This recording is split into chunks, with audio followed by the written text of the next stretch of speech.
A paz do Senhor Jesus Cristo a todos os irmãos. Boa noite a todos vocês que estão conosco.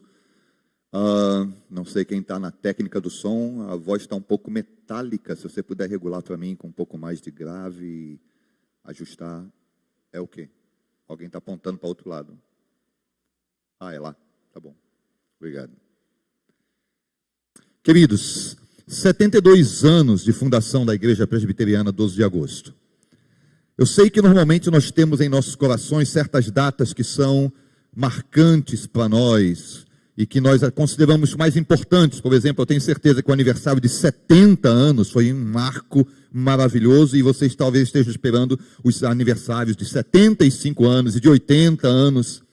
Mas eu gostaria de dizer para vocês que sem o 71º ano, o de 70 teria sido em vão. Celebramos 70 anos e fechamos a igreja. Que adiantou? Mas após os 70 anos, vocês tiveram os 71. E agora vocês têm os 72, estão se caminhando para os 73 e os 74, até chegar aos 75. O ponto que eu quero frisar é que os momentos de transição entre as grandes datas que nós consideramos grandes, né? As datas fechadas, 70 anos, 75 anos, júbilo de prata, júbilo de ouro, jubileu de não sei o quê.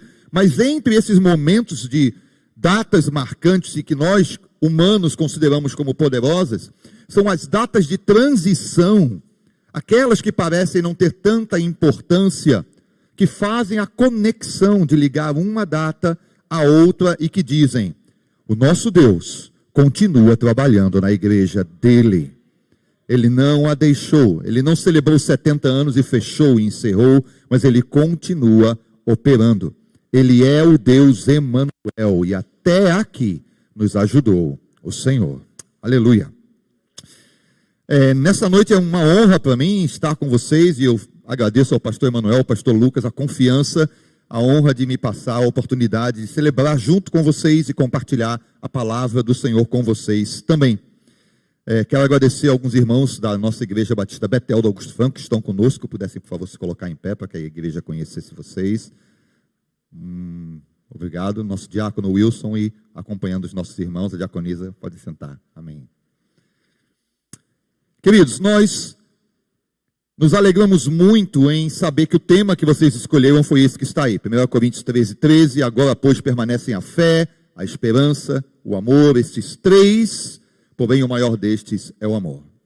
Uma das coisas que me toca nesse versículo é saber por que de todas as qualidades e todos os atributos que Paulo pudesse escolher ou ser inspirado pelo Espírito Santo para fechar aquele grande hino sobre o louvor, sobre o amor que ele escreve em 1 Coríntios 13, e certamente era um hino primitivo que Paulo adapta e depois desenvolve, inspirado pelo Espírito Santo. Ele escolhe esses três motivos da nossa fé. Então ele diz: agora permanecem a fé, a esperança e o amor. Depois de falar tanto sobre o amor, depois de falar sobre aquilo que há de vir, depois de falar sobre que nós ainda enxergamos como por espelho, mas um dia veremos face a face, conheceremos como somos conhecidos, Paulo ele fecha isso em 1 Coríntios 13, dizendo assim: mas agora permanecem a fé, a esperança e o amor. Estes três, e destes o maior é o amor. Toda essa temática de 1 Coríntios 13, ela surge dentro do contexto de uma igreja que estava vivendo divisões, contendas, brigas, competições, onde havia aqueles que se consideravam os super espirituais, onde havia aqueles que se consideravam discípulos especiais, e Paulo tenta mostrar para a igreja que enquanto houvesse esse tipo de raciocínio, de pensamento, haveria falta do verdadeiro amor, o amor que o Senhor Jesus revelou e manifestou por nós na cruz, e que ele deixou como ordenança para os seus discípulos: novo mandamento eu vos dou, que vos ameis uns aos outros. Quando o apóstolo Paulo ele pega aquele hino e começa a dizer: ainda que eu falasse a língua dos homens e dos anjos, se eu não tiver amor, seria apenas como símbolo que ressoa. Ainda que eu entregasse o meu corpo para ser queimado, ainda que eu desse meus bens aos pobres, ainda que eu profetizasse, tivesse o dom de profetizar e conhecer todas as coisas, e Paulo continua contrastando isso com o amor. Ele está, na verdade, tentando dizer para a igreja assim: olha, eu sei que vocês têm tudo isso aí, mas sem amor não tem valor nenhum. E a gente poderia imaginar que ele fecharia então o tema dele, esse capítulo 13, que ele fecharia isso falando só sobre o amor. Mas ele introduz então 2 novos itens. Ele fecha dizendo: agora permanecem a fé, a esperança e o amor. Estes 3, o maior destes, porém, é o amor. E nesses 3 cultos de celebração do aniversário de 72 anos da igreja, nós vamos abordar justamente cada um deles e enxergar como a Bíblia traz para nós uma profundidade sobre fé, sobre esperança, e fechar no domingo à noite falando sobre o amor.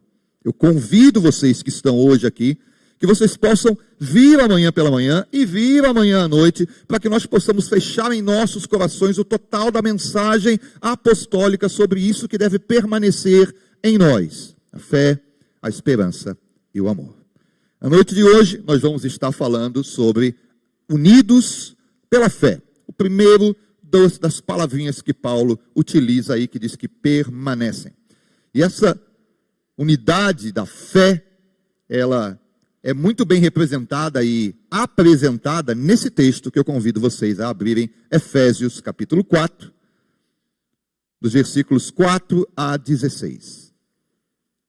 E será esse texto que nós vamos estar usando para explorar o significado dessa unidade da fé. Efésios 4, versículos de 4 a 16.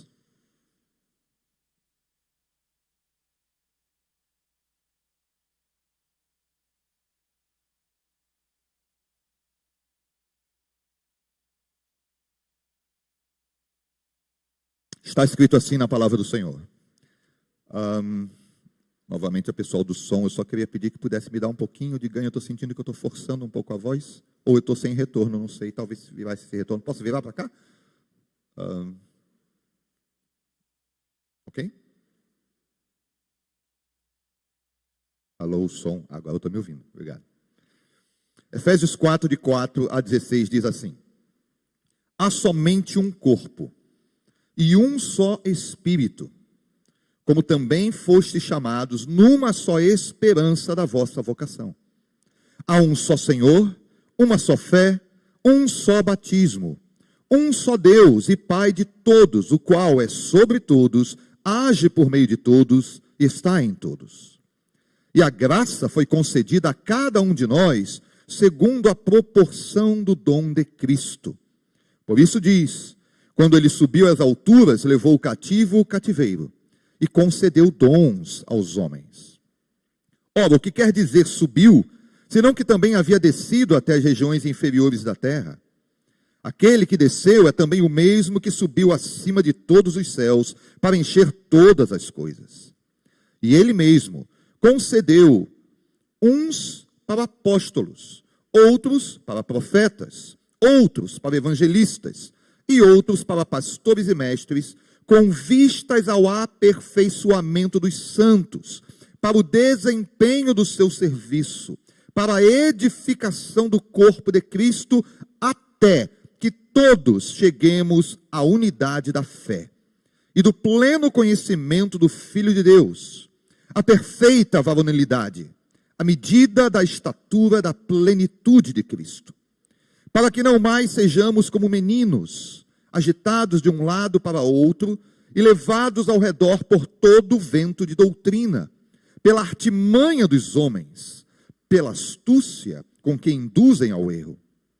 Mas, seguindo a verdade em amor, cresçamos em tudo naquele que é a cabeça, Cristo, de quem todo o corpo bem ajustado e consolidado, pelo auxílio de toda junta, segundo a justa cooperação de cada parte, efetua o seu próprio aumento para a edificação de si mesmo em amor.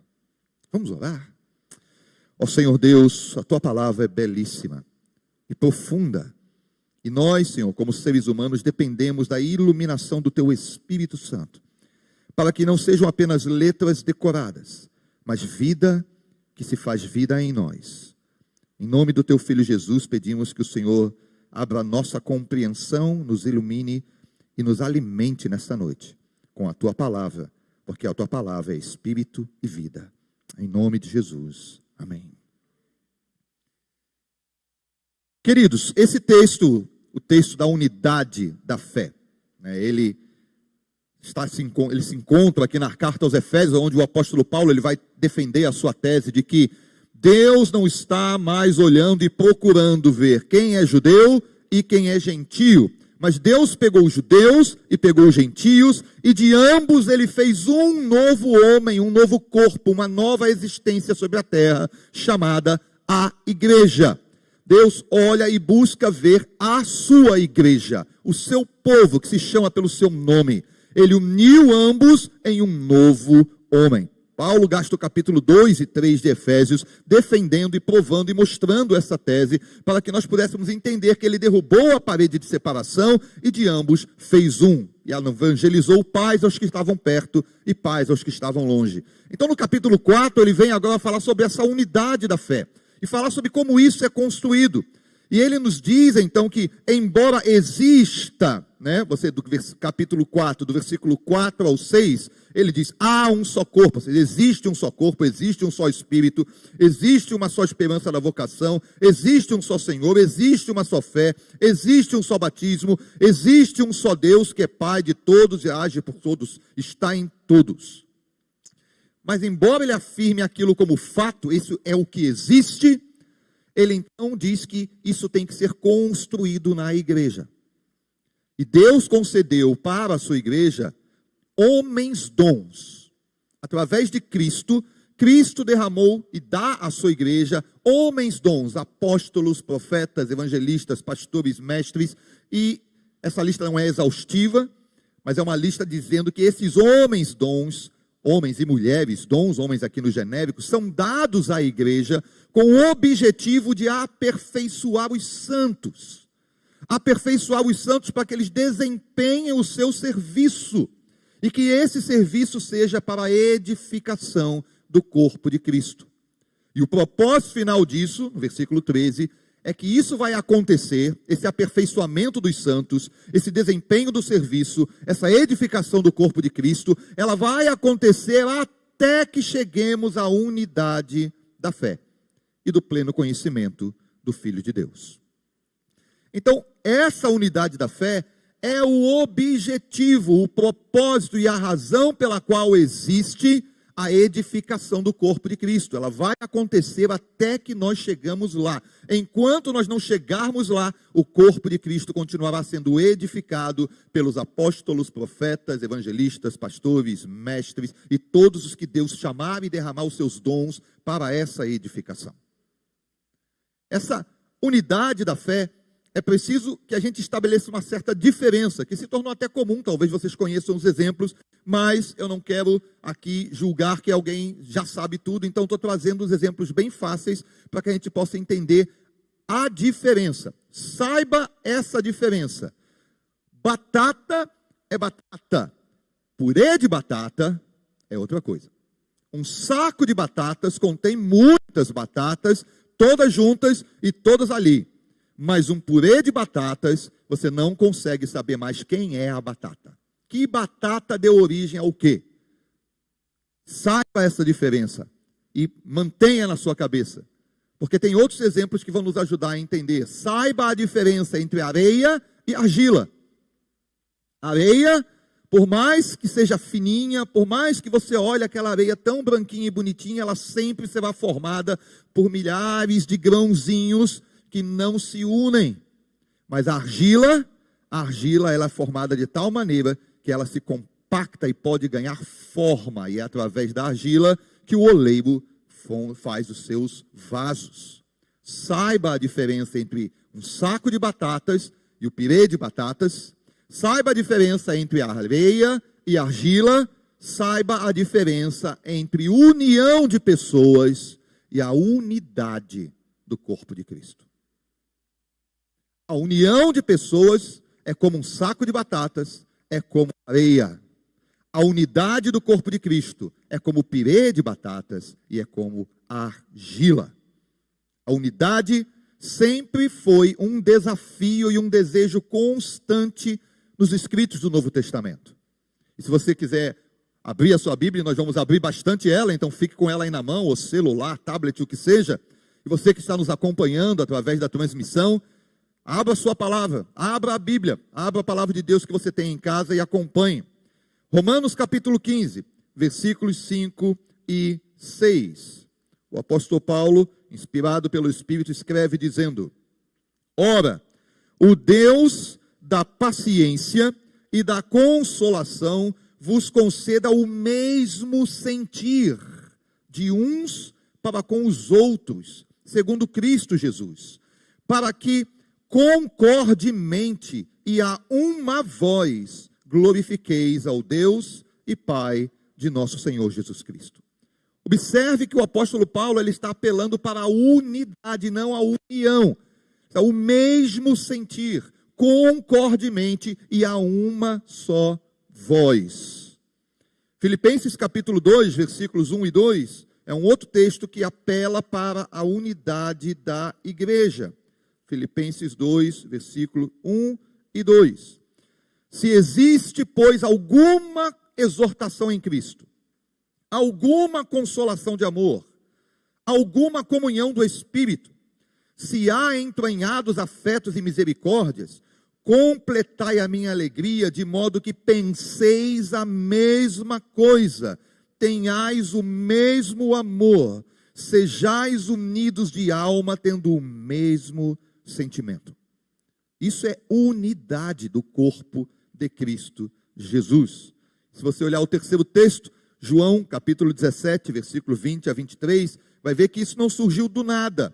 Essa unidade está presente na oração sacerdotal do Senhor Jesus. Quando ele diz em João 17, de 20 a 23.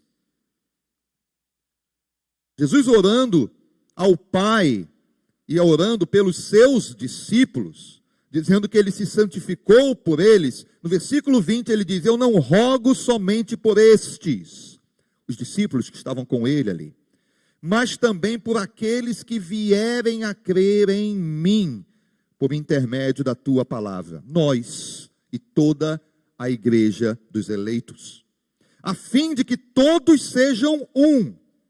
Jesus orou ao Pai. Jesus está pedindo ao Pai, rogando que todos sejam um. E como és tu, ó Pai, em mim e eu em ti, também sejam eles em nós, para que o mundo creia que tu me enviaste. Irmãos, o tipo de unidade pela qual o Senhor Jesus orou não é um ajuntamento de pessoas. É o mesmo tipo de unidade que ele tem com o Pai. Assim como eu sou contigo, Pai, como tu és comigo, que eles sejam uns com os outros, para que o mundo creia. E esse tem sido um dos grandes problemas do evangelismo e do testemunho da igreja evangélica, cristã, reformada, qual seja. Nós temos muita dificuldade de sermos a resposta de oração de Jesus e de dizermos: vale a pena batalhar pela unidade do corpo de Cristo. E nós não abrimos mão de lutarmos pela unidade da fé. Unidade é diferente de união. Acho que ficou bastante claro. Enquanto a união, o saco de batatas, a areia, pessoas juntas, a união é o ajuntamento físico, geográfico, temporal. São pessoas que se unem. A unidade, ela transcende essas limitações. Ela celebra uma mesma disposição mental, emocional e espiritual. A união, a gente pode alcançar com esforço humano. Vamos juntar lá, fazer o grupo. Vamos fazer um jantar, um café. Vamos chamar as pessoas, vamos reunir. Mas a unidade é algo que só Deus pode realizar no meio do corpo de Cristo Jesus. Na união, os homens se agregam, fazem suas conexões, suas ligações, seus contatos, estabelecem objetivos em comum. Mas na unidade, é Deus quem conecta os homens pelo seu Espírito. É Deus quem liga as almas uns dos outros. É Deus quem comunica aos homens as suas decisões. De maneira que na unidade da igreja, nós percebemos o fluir e o mover de Deus, porque há uma só mente, um só sentir, um só desejo, que Cristo seja glorificado em tudo o que acontece na igreja do Senhor. A pressão cultural pós-moderna sobre a igreja tem erodido essas bases da unidade da fé. Quando eu falo de pós-modernidade, eu falo de tudo que passou a acontecer no mundo desde 1910 para cá. 1910 é um marco na ciência, quando então se estabelecem alguns princípios dentro da física que decidem ou que determinam que não há mais absolutos, aonde a relativização de todas as coisas é introduzida e aonde Heisenberg, um físico bastante conhecido, ele estabelece o princípio da incerteza.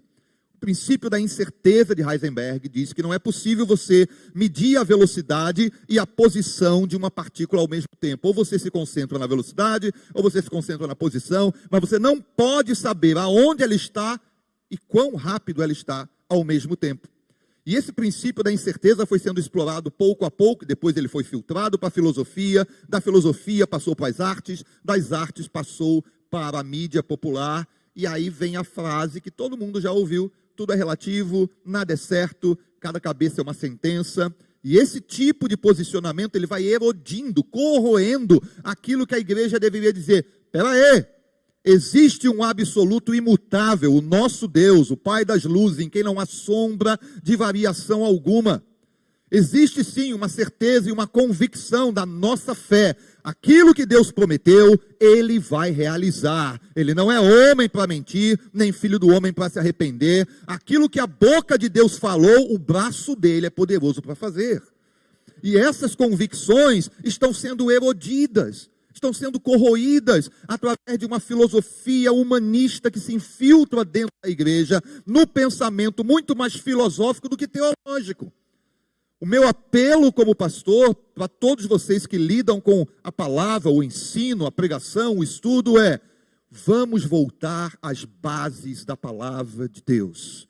Vamos resgatar aquilo que sempre foi a razão da nossa fé. Vamos voltar a dizer: existe uma única regra de fé e de prática, que é a palavra de Deus.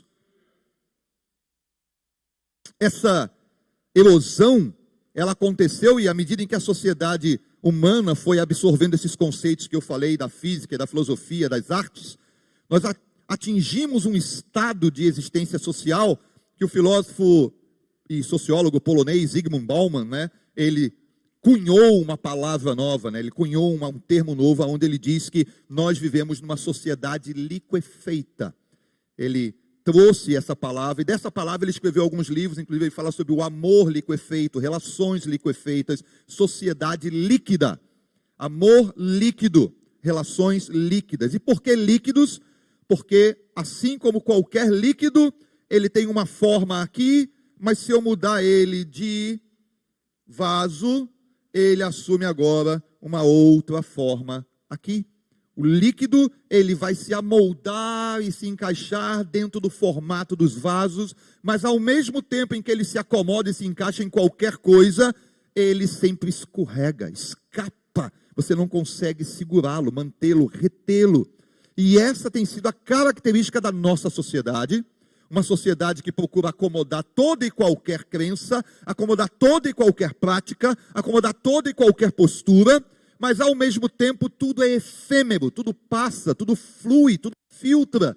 E os amores hoje em dia não são mais amores sólidos, permanentes, bíblicos, mas se tornaram em amores líquidos, que se escapam, que se desfazem, aonde simplesmente passa de um para outro, escapam pelos dedos, e ninguém sabe explicar por quê. Mas o pior de tudo isso, não é não saber explicar por quê, o pior de tudo isso é ver isso dentro da igreja. Ver esse tipo de comportamento, esse tipo de filosofia, esse tipo de teologia líquida que quer acomodar toda e qualquer crença para não ferir nem machucar ninguém, para não deixar ninguém preocupado, para não criar marola. E quantas vezes a igreja está deixando de anunciar as verdades sólidas e bíblicas porque ela não quer criar marola entre os seus membros? Porque o desejo de manter a igreja cheia está fazendo com que as pessoas fiquem vazias. Igrejas cheias de pessoas vazias.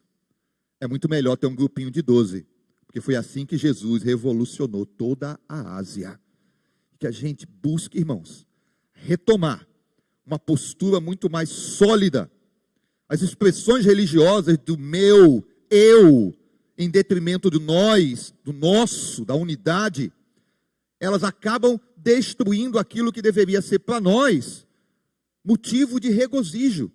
Não importa a placa que exista na igreja, não importa o nome que se colocou lá. A pergunta é: nós estamos seguindo ao mesmo Senhor, honrando a mesma palavra, tendo o mesmo Deus? Então nós somos o corpo de Cristo Jesus. E isso deveria impactar o mundo. Mas ao contrário, o que nós encontramos às vezes são guetos, refugiados, aonde as pessoas dizem assim: não, vamos ficar aqui no nosso gueto e aguardar que Jesus volte enquanto o mundo se perde lá fora. Como meu coração se alegrou em saber que foi assinado esse contrato maravilhoso lá na Aruana. Eu tive a oportunidade de estar algumas vezes lá, junto com o pastor Lucas, e ver que grupo lindo de pessoas que amam o Senhor e que estão tentando levar um testemunho para aquele lugar. Levar um testemunho dessa chama que arde no altar. E que nós possamos ter a consciência que não vai ser a Igreja Presbiteriana 12 de Agosto, aqui na Rua Maruim, e a congregação da Igreja Presbiteriana 12 de Agosto, lá na Aruana. Mas que vocês são o corpo de Cristo. Vocês, é dia de quarta-feira, não tem culto aqui, tem culto lá, vai todo mundo para lá. Enche aquele lugar, transborda aquilo, bota a cadeira do lado de fora. Muda os cultos daqui para terça e quinta, eu de lá para quarta, muda daqui para quarta, de lá para terça e quinta. Faz de maneira que as pessoas lá na Aruana possam perceber o seguinte: eu sou parte de algo. Eu sou parte de algo muito maior do que essa congregação. Nós somos o corpo de Cristo Jesus, numa só fé, unidos para o testemunho do Senhor. Deixo a sugestão. Um dos grandes desafios da Igreja do Senhor Jesus é manter essa unidade. Se você voltar lá para Efésios capítulo 4, no versículo 3, você vai ver que tem uma frasezinha que às vezes passa desapercebida da gente quando falamos de unidade. Em Efésios 4, 3, nós começamos a leitura do versículo 4, né? Então nós nem vimos esse versículo. Em Efésios 4, 3, o apóstolo Paulo ele diz assim: esforçando-vos diligentemente por preservar a unidade do Espírito no vínculo da paz. Atenção, nós não criamos unidade. A unidade é algo que Deus faz. Mas nós temos a responsabilidade de preservá-la. Veja que Paulo fala no versículo 3, esforçando-vos diligentemente para preservar a unidade. E isso significa que Deus pode gerar unidade e a gente pode descuidar e quebrar a unidade. Podemos, infelizmente, produzir entre nós mais coisas que dividem do que coisas que unem. A unidade da fé é chamada unidade da fé, porque nós precisamos compreender, irmãos, que existem diversos níveis de unidade. Paulo fala de ter o mesmo pensamento, Paulo fala de ter o mesmo sentimento, Paulo fala que é a unidade do Espírito, no versículo 3, mas aqui no versículo versículo 13 de Efésios 4, ele diz: até que todos cheguemos à unidade da fé. Parece uma coisa contraditória. Como é que Paulo fala lá no versículo 4, há uma só fé? Está escrito lá, versículo 4, versículo 5, né? Há um só Senhor, uma só fé, um só batismo. Mas fala no versículo 13, até que todos cheguemos à unidade da fé. Ora, se já existe uma só fé, já existe no passado, como é que Paulo fala em até que nós cheguemos à unidade da fé no futuro?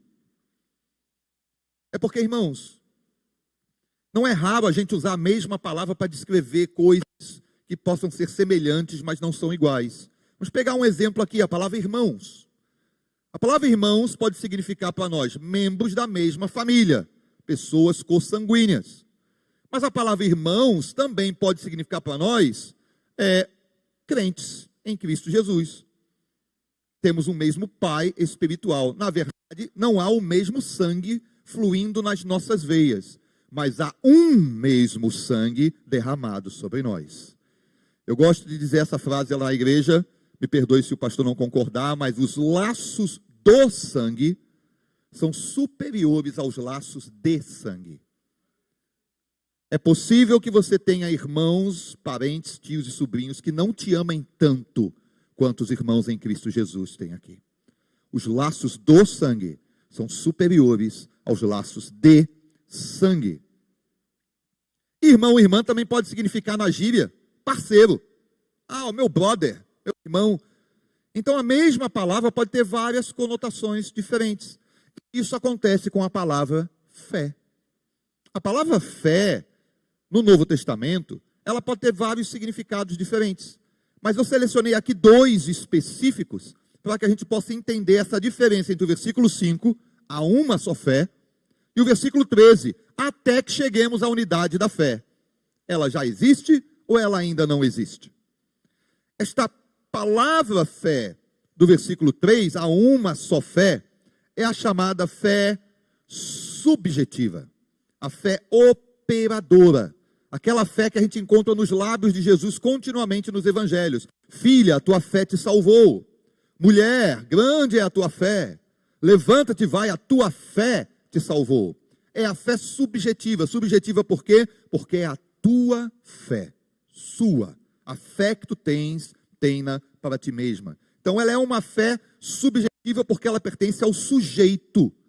Por isso Jesus diz, a tua fé te salvou. Grande é a tua fé. Esta fé subjetiva é aquela que, de acordo com a vontade soberana de Deus, opera milagres. Ela se manifesta em diferentes graus, diferentes intensidades. É por isso que você fala assim, rapaz, aquela irmã é uma irmã de fé, viu? Eita, irmãzinha que tem uma fé, ela ora e o negócio acontece. Eu oro, choro, clamo, jejuo, peço, não vejo nada. Mas a irmã fala assim, Senhor, faz, coitado do pastor, está ali chorando, faz, Senhor. E Deus vai lá e tchum, opera. Essa fé é a fé subjetiva, é a fé que tem diferentes graus de intensidade. Observe que Jesus falou, lá em Mateus 8:10. Admirou-se Jesus e disse aos que o seguiam, em verdade eu vos afirmo, nem mesmo em Israel achei fé como esta. Então, é uma fé específica que Jesus entrou em contato e falou, rapaz, nem em Israel encontrei uma fé como esta. Ela é subjetiva, a fé daquele homem surpreendeu o Senhor Jesus. Também em Mateus 8:26, né, quando o Senhor Jesus diz aos discípulos, porque sois tímidos, homens de pequena fé. Então, para uma pessoa, Jesus diz, nunca vi uma fé como esta. Para outros, os seus discípulos, vocês são de pequena fé. Em Mateus 15:28, é quando Jesus diz à mulher, mulher, grande é a tua fé. Em Lucas 17:5-6, é quando o Senhor ouve os seus discípulos rogarem a Ele, Senhor, aumenta-nos a fé. Então, esta fé subjetiva tem diferentes intensidades, cada um tem um nível de aprofundamento, de relacionamento e de intensidade com esta fé. Não é para você ficar invejando a fé do outro, é para você desenvolver a tua. Dizer, Senhor, eu quero uma fé assim, eu vou em busca dela. E para desenvolver a fé, é preciso que nós estejamos em contato contínuo com aquele que é o autor e o consumador da nossa fé. Por que muitos de nós não desenvolvemos fé? Porque o nosso contato é com a igreja. A gente vem pro culto. A gente assiste o culto. Nada de errado, maravilhoso, que bom que vocês estão aqui. Mas se vocês não vão para Cristo, e não se apegam a Cristo, e não se dobram em Cristo, e não se achegam a Cristo, é Ele, não é a Igreja Presbiteriana 12 de agosto, é Ele que é o autor e o consumador da nossa fé. Então o crescimento na fé depende do relacionamento com Jesus.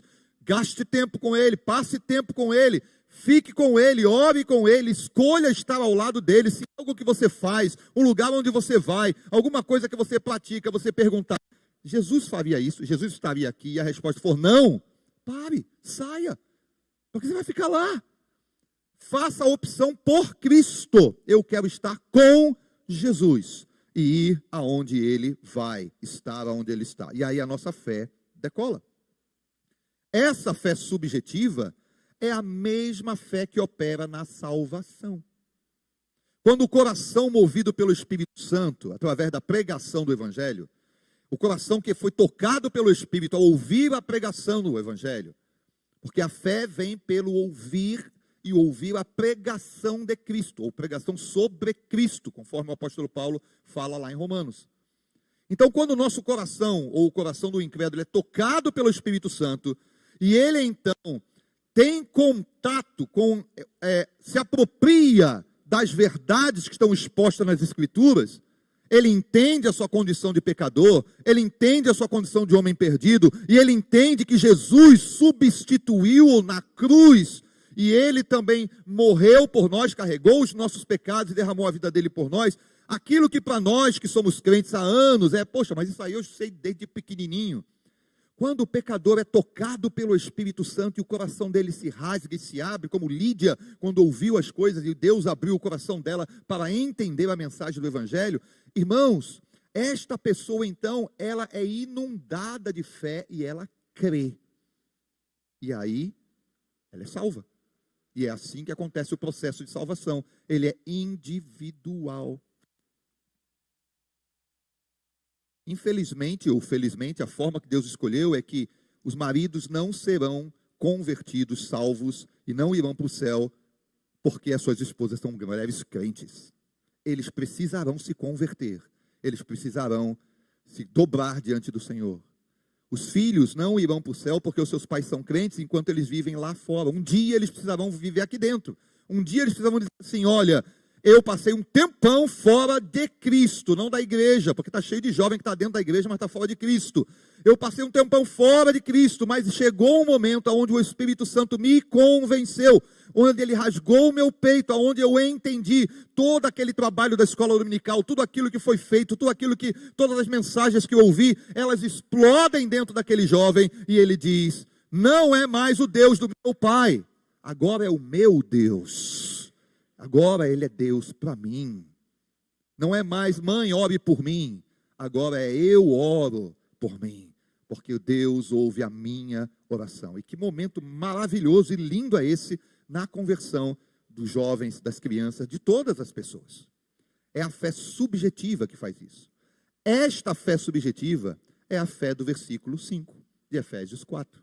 É quando Paulo diz, há uma só fé.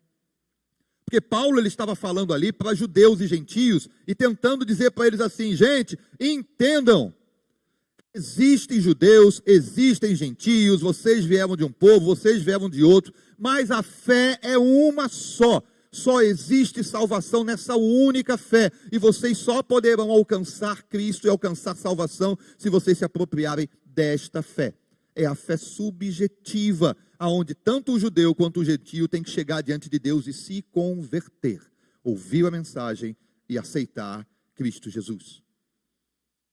Mas existe outra fé, a fé do versículo 13.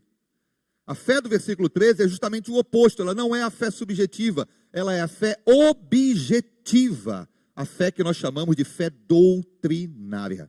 Essa fé está escrita lá em Judas 3, Colossenses 1, 23, e eu convido vocês a abrirem para checar na sua Bíblia se as coisas são realmente assim como o pastor está falando. Judas 3. Se você perguntou, pastor, qual é o capítulo? Você precisa voltar para a escola dominical.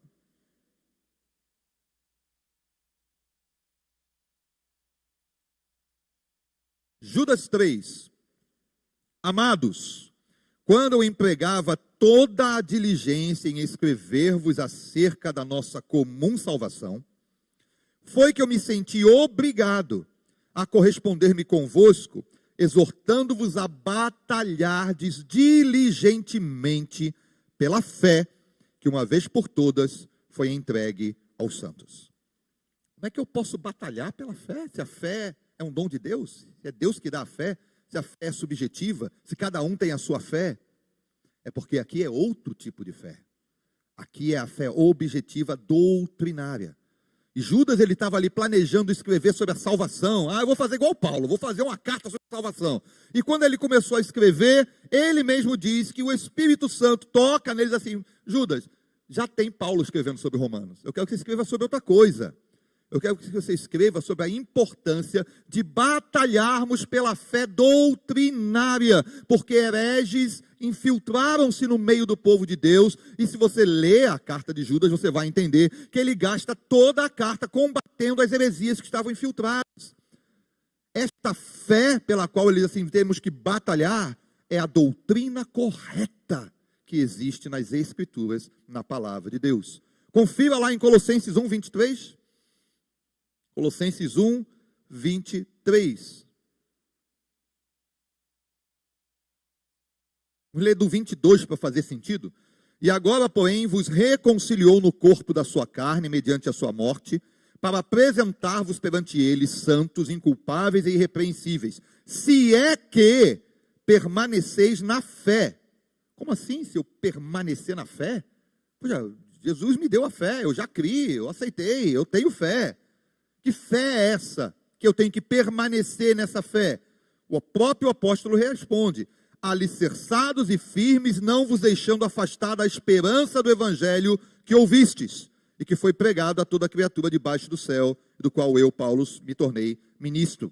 Esta fé é a fé doutrinária, a mensagem que foi passada, a fé que pode ser escrita, que pode ser reduzida, que pode ser pregada, propagada, porque a fé subjetiva não tem como eu passar essa minha fé para você, mas a fé objetiva e doutrinária, esse é o papel daqueles que trabalham no ensino, na pregação, que trabalham sempre compartilhando, ensinando, ajudando a igreja a crescer até que ela atinja a unidade da fé. Atos 6, 7, outro texto que fala sobre este tipo de fé, que é diferente da fé subjetiva. Atos 6, versículo 7. Esqueci de perguntar até que horas, pastor. Nós estamos na introdução. Atos 6, 7. Crescia a palavra de Deus, e em Jerusalém se multiplicava o número dos discípulos. Também muitos sacerdotes obedeciam à fé. Como assim obedecer à fé? Como é que você vai obedecer à fé? Se ela é subjetiva. É porque aqui é a fé objetiva, a fé doutrinária. Obedecer à fé aqui é aceitar que Jesus era o Messias enviado pelo Pai, que ele morreu, que ele ressuscitou, que ele enviou o Espírito Santo, e muitos sacerdotes então passaram a obedecer a esta fé doutrinária. Então eu estou mostrando essa diferença para os irmãos, para a gente poder entender o texto de Efésios, voltando lá em Efésios 4, o versículo 5 diz, esta fé que existe, há uma só fé, subjetiva, operadora, salvadora, embora judeus e gentios sejam pessoas diferentes, com histórias diferentes e pecados diferentes, há uma só fé que salva. Crê no Senhor Jesus e será salvo. Esta fé é dada. É Deus quem dá esse dom de fé. Para crer no Evangelho, o Espírito abre o coração daqueles que estavam mortos, os vivifica para poderem crer na mensagem do Evangelho. Mas no versículo 13... até que todos alcancemos a unidade da fé, esta unidade da fé é algo a ser buscado, ela não é dada. Nós temos que buscar isso. E essa busca é feita através do aperfeiçoamento dos santos, através do amadurecimento da igreja, do crescimento. O corpo de Cristo, formado por judeus e gentios, tem que crescer nas suas convicções bíblicas e superar as diferenças culturais, raciais, históricas, de religiosidade, para viver uma só doutrina, uma fé doutrinária. Então você vai encontrar no Novo Testamento esse tipo de coisa contínua. Paulo tentando dizer assim, olha, nós que somos cristãos, independente de ser judeu ou gentio, temos que crer nisso aqui. Isso é o que nos une, essa é a fé que nos une. Uma fé que é desenvolvida pelo amadurecimento do corpo de Cristo Jesus. E é por isso que o apóstolo Paulo, no versículo 14, diz que nós não sejamos mais como crianças. Não sei quantos de vocês estão a par, existe um movimento, ou uma moda, ou uma influência demoníaca, se me permitem, hoje, especialmente nos Estados Unidos, mas está descendo e chegando ao Brasil, chamada infantilização de adultos.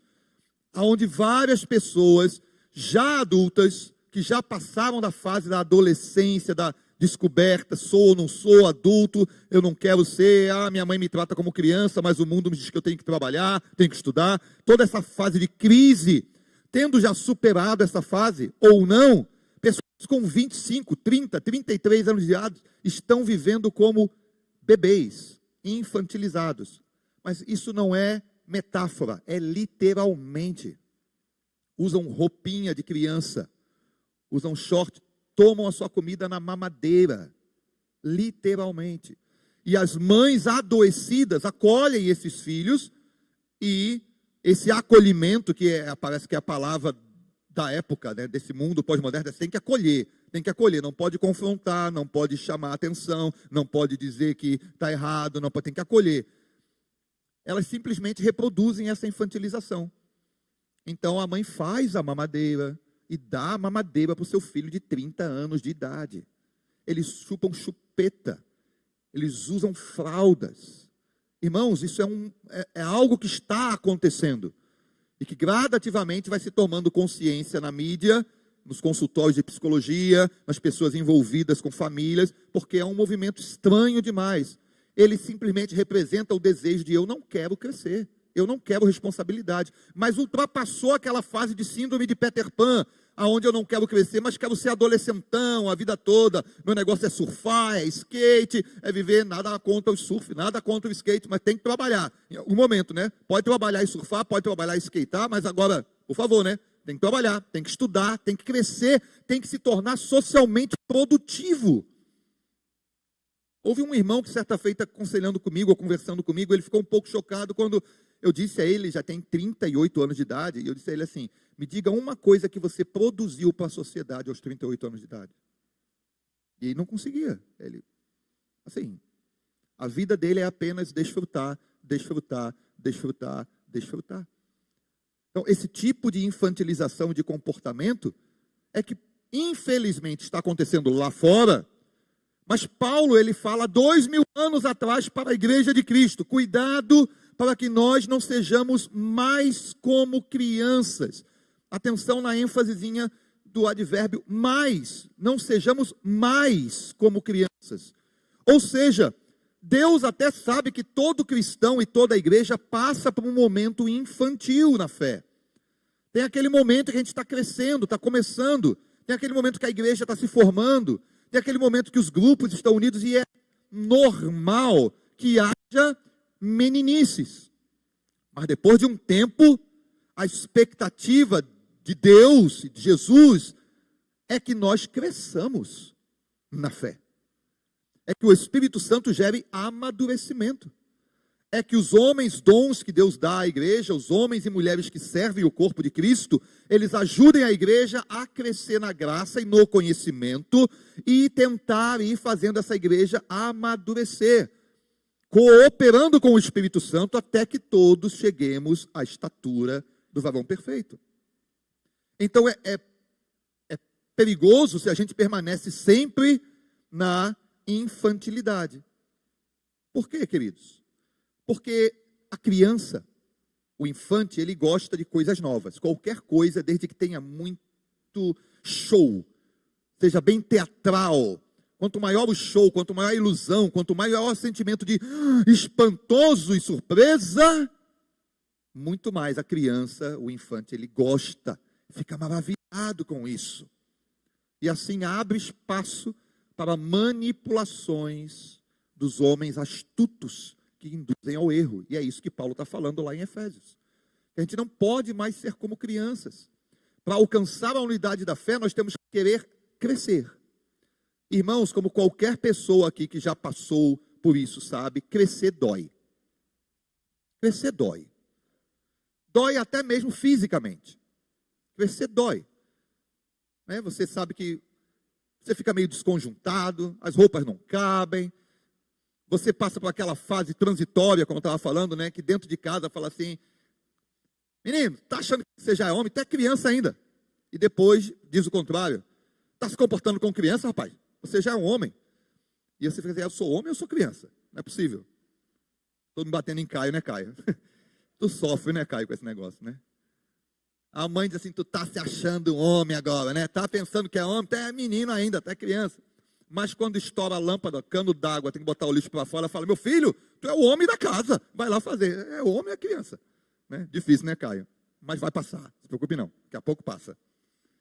A gente precisa compreender, irmãos, que na igreja, como homens e mulheres espirituais, nós temos que amadurecer também. Precisamos crescer. E esse crescimento, ele se manifesta quando a gente começa a refletir mais Cristo do que nós mesmos. A criança gosta de atenção para si. A criança gosta de vestir roupas que chamem a atenção, ela gosta de chamar a atenção para si, ela gosta de fazer brincadeiras que chamem a atenção para si, ela costuma ser possessiva e ter aquela fase onde ela, tudo é meu, tudo é meu, tudo é meu, difícil de compartilhar. A criança tem aquela fase também onde ela quer ser, né, a vista de todos, e aí é muito perigoso, a gente até avisa assim, cuidado para não botar esse negócio de pregador mirim, de cantor mirim, porque você pode incentivar dentro daquela criança aquela fase de eu quero ser visto por todos, e depois fica difícil quando você não é mais visto por todos, se torna só mais um. Tudo isso é importante a gente ter como conceito para entender que como cristãos nós passamos pelas mesmas coisas. Que como cristãos você sabe que está amadurecendo quando é mais importante para você que Cristo seja visto, que Cristo seja honrado, que Cristo seja glorificado, que você, usando uma expressão, né, do evangeliquez, que eu fique atrás da cruz e Cristo seja o único que seja visto e glorificado. Enquanto isso não se manifesta dentro de nós, é porque nós ainda somos crianças. Quando para nós é mais importante, e desculpe aqui, pastor, não estou querendo criticar, mas quando para nós é mais importante que o nome da Igreja Presbiteriana 12 de agosto seja exaltado, mais importante do que as pessoas digam assim, rapaz, tem uns crentes lá, não sei de que igreja é, mas eles são uma bênção, eita povo bom. Aí Cristo está sendo exaltado. Não sei nem de que igreja são, eu sei que quando eles chegam, eles, olha, abençoam, cuidam, fazem um monte de coisas boas, porque mais importante é que Cristo seja conhecido na nossa nação, como o nosso país precisa que Cristo seja conhecido nele, irmãos. Como existe, infelizmente, igrejas tão conhecidas, tão famosas, tão poderosas, que as pessoas fazem excursão para ir naquela igreja, fazem excursão para visitar aquele templo, parece até romaria. E o que adianta você ter uma igreja super conhecida, onde Cristo não é conhecido?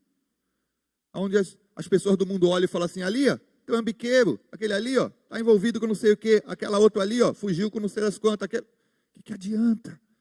Nós precisamos amadurecer e dizer, eu quero que Cristo seja visto, Cristo seja conhecido, Cristo seja exaltado em todas as coisas. Isso é amadurecimento na fé. Uma característica da falta de maturidade da fé é isso, ó. Aparência versus conteúdo. Se eu perguntar para vocês assim, quem é sal e quem é açúcar aí? E agora? O gordinho é açúcar? Por quê? Porque açúcar engorda? Porque nós convencionamos que aquele vaso redondo é onde se coloca açúcar. E aquele vaso comprido é onde se coloca sal. Mas nada impede que você faça uma brincadeirinha de mau gosto com as pessoas e troque os vasos e os conteúdos. E aí a pessoa vai colocando sal na comida e está botando açúcar. Está pensando, né? E tá botando açúcar. Ou pior, né? Vai botar açúcar no café e vai, tchá, eu gosto de café com muito açúcar. Tchá, e está derramando sal dentro dele. Brincadeirinha de mau gosto, não faça não. Mas é só para entender o seguinte. Irmãos, se nós ficarmos apegados à aparência, quem garante o conteúdo? Quem garante que aquele conteúdo é realmente o que é?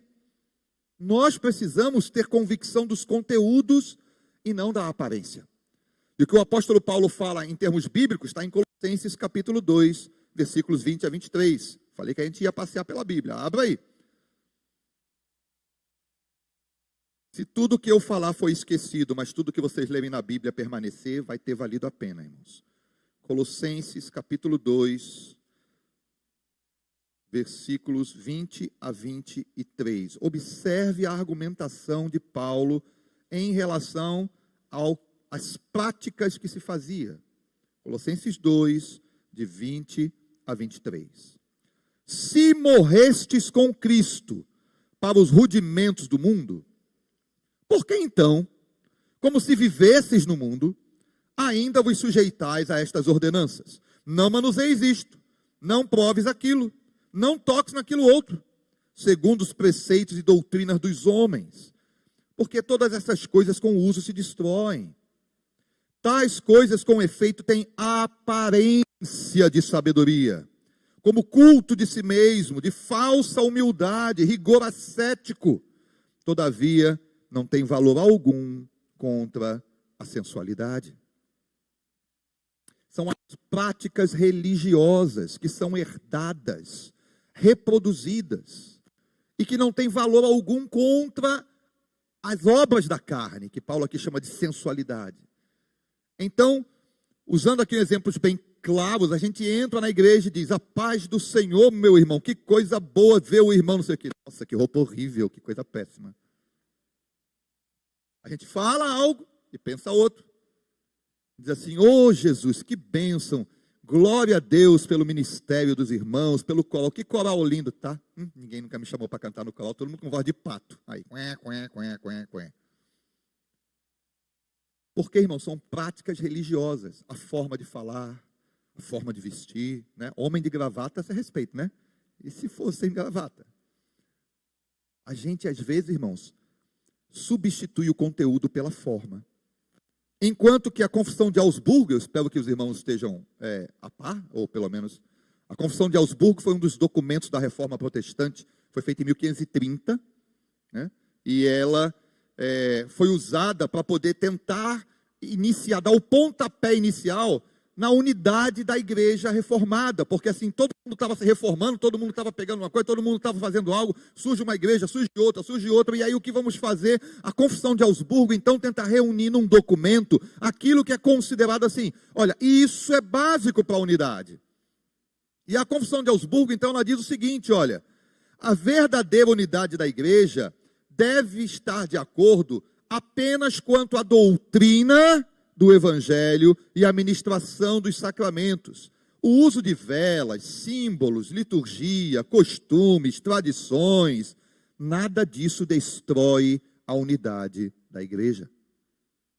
Na verdade, o que desacredita a igreja diante do mundo não é a diversidade de liturgias, a diversidade de símbolos, a diversidade de práticas religiosas.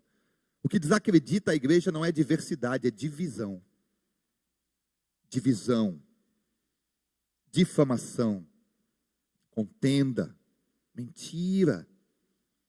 E Paulo escreve aos Coríntios bastante duro sobre esse assunto, porque era uma igreja que vivia assim. Tanto é que em 1 Coríntios capítulo 3, o apóstolo Paulo diz o quê? Que vocês não sejam mais como meninos. Que ele queria falar com eles como se eles fossem adultos. Eu queria trazer para você, mas eu não posso falar com vocês como adultos, porque vocês são crianças. E aí Paulo diz, imaginando que as pessoas ficavam ofendidas, como você ousa chamar a gente de criança? E Paulo fala, um é de Paulo, outro é de Apolo, outro é de Pedro, outro é de Cristo. Essas divisões de vocês só revelam que vocês são crianças. Que vocês ficam tendo preferência por quem é o meu pastor preferido, o meu pregador preferido, o meu locutor preferido, Irmãos, claro que nós temos opiniões pessoais e desejos e gostos pessoais. Isso não pode jamais interferir na unidade da fé do corpo de Cristo Jesus. Nunca. Essa falta de comunhão entre os que dizem que são da mesma fé é que, infelizmente, traz todo esse tipo de problema no meio da igreja. E aí está aí. 1 Coríntios 3, de 1 a 7, é o texto em que Paulo vai lá e descasca com aquela postura da igreja de dizer assim, esse cara não é da minha igreja. Olha o jeito que ele se veste. Olha a forma como ele adora. Ele não sabe que aqui na igreja ninguém fica com a mão levantada não, assim, E aí a gente às vezes está quebrando a unidade da igreja. Está julgando, está se posicionando contra, ou simplesmente formando o nosso gueto, porque nós somos do gueto que bate palmas, nós somos do gueto que não, aqui a gente não bate palma não, negócio de bater palma, negócio de bater palma é coisa do mundo, no mundo se bate palma, em igreja não se bate palma, aí nós falamos, não, nós estamos aqui, nós somos do povo que bate palmas, porque a Bíblia diz que aplaudir ao Senhor todos os povos, celebrai com palmas, E aí tem aqueles que levantam as mãos no culto. E aí dizem, rapaz, para que isso? Para que esse negócio de levantar a mão durante a adoração? Isso é... Gente, por favor, esse negócio aí é só para parecer. E aí tem o grupo que diz assim, não, a Bíblia diz que a gente deve erguer mãos santas no santuário do Senhor. E fica essas coisas, essas divisões, esses grupos, brigando por causa de aparência ao invés do conteúdo. Deus está olhando ali, vendo um adorador que o adora em espírito e em verdade, aplaudindo, ou erguendo mãos, ou silencioso, sentado. É Deus que deve se agradar da pessoa. É o Senhor que tem que se agradar. A missionária Durvalina Durvalina Bezerra, não sei se os irmãos conhecem, né, a missionária Durvalina, então a par dela, né, ela foi minha professora no Betel Brasileiro, e foi também minha tutora, né, mentora durante o evangelismo. A gente saía para fazer evangelismo junto, e trabalhamos juntos em algumas igrejas durante um tempo. E houve uma vez que o Betel Brasileiro foi visitado por uma grande missionária que estava visitando o Brasil. Isso, os irmãos imaginarem, no tempo que eu fazia seminário, então a maioria de vocês nem tinha nascido ainda, né? Talvez a irmã Terezinha tivesse nascido, né? Mas a maioria acho que não tinha. Então, né, quando eu estava fazendo seminário, mas essa grande missionária visitando o Brasil, foi visitar o Betel Brasileiro. E ela chegava lá e ela punha as mãos sobre as pessoas e sacudia a cabeça e balançava para um lado e para outro. E eu estava ali meio assim preocupado. E ela chegou e o louvor estava acontecendo, né? Aí ela colocou a mão assim sobre a missionária Durvalina e falou assim, liberte-se diante do Senhor para adorá-lo. E aí a missionária Durvalina pegou a mão dela e tirou assim, eu já sou liberta em Cristo Jesus e eu adoro a Deus dessa forma. Não preciso levantar e pular e sacudir. Ela estava adorando ao Senhor da forma dela de adorar. Essa lição ficou marcada no meu coração de seminarista, de ver a coragem da irmã de dizer assim, olha, não faça isso não, é feio. E às vezes a gente fica, irmão, justamente nisso, questionando por que um está sentado, por que o outro está em pé, por que um está aplaudindo, por que o outro não está. Importa que os adoradores adorem em espírito e em verdade. É apenas isso. Não tem versículo dizendo o modo de adorar. Tem dizendo que tem que ser em espírito e em verdade. Então, isso é a maturidade que a igreja deve ir adquirindo. E essa falta de equilíbrio entre forma e conteúdo acaba se manifestando em diversas práticas eclesiásticas. Eu vou citar algumas aqui, não são da igreja presbiteriana 12 de agosto, são do meu convívio com os vários grupos de cristãos onde eu já estive. Então, por exemplo, vou mexer porque, infelizmente, louvor. A grande maioria dos grupos que ministram louvor está mais preocupado com a harmonia vocal, a técnica instrumental, os ritmos, porém pouca atenção se dá ao conteúdo das letras cantadas. Estava comentando até com o pastor, não foi? Pouca atenção se dá ao conteúdo. Fala, rapaz, isso aqui quem está cantando é bíblico mesmo? Isso tem na Bíblia mesmo? É desse jeito mesmo assim? Porque a música pode ser linda, o louvor ser maravilhoso, mas de repente a gente está falando coisas para Deus, que Deus está dizendo assim, não, eu não. Então a gente precisa às vezes parar, e aí é onde entra a mentoria pastoral, dizer assim, gente, aquele hinozinho que vocês estavam cantando, e precisa ver essa harmonia, esse desejo, onde o ministério de louvor não se sinta, poxa, o pastor veio criticar o nosso hino que a gente trouxe para a igreja. Não, ele não está criticando, ele está fazendo o papel dele de edificar os santos, de dar esse crescimento, de conduzi-los, e dizer assim, olha, isso aqui que está sendo cantado não é muito bíblico não, vamos mudar um pouquinho, vamos trocar isso aqui, né? Alguns exemplos muito fáceis a gente vê, a gente teve com o pastor Lucas, né, Polinário, lá naquela vez que a gente teve aquele seminário sobre louvor, a gente falou um pouquinho sobre isso, né, como é importante, às vezes, a gente dar uma mudançazinha na letra, né? Então, aquele hino, quão grande é o meu Deus, que você canta, vai, quão grande é o meu Deus, cantarei, quão grande é o meu Deus. A letra diz assim, 3 se formam em um. Isso é uma heresia, que vem do século IV ou V, irmãos. Uma heresia que se infiltrou, tentando dizer assim, que não é um Deus trino, são 3 deuses que se juntaram para fazer a obra da salvação. E esse hino está cantando isso, 3 se formam em um. Isso é heresia. Poxa, é tão fácil mudar.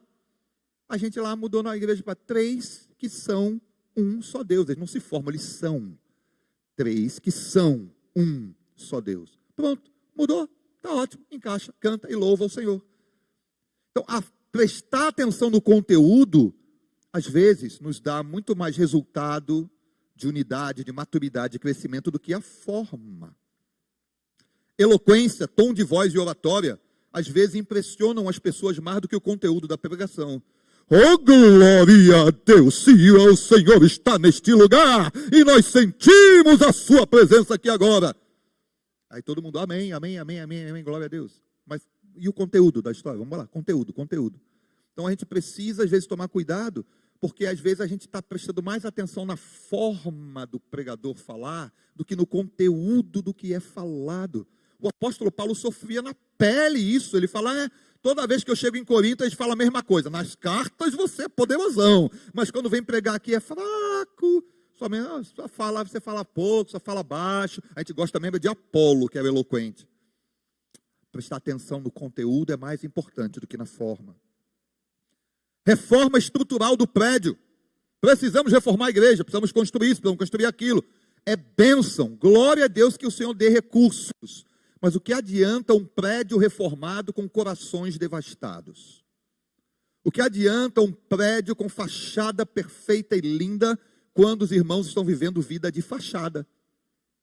É melhor a gente reformar corações, e é melhor a gente tirar a vida de fachada e sermos autênticos e investir em corações reformados, para que o Senhor, então, possa reformar o prédio. Deus supre, envia os recursos.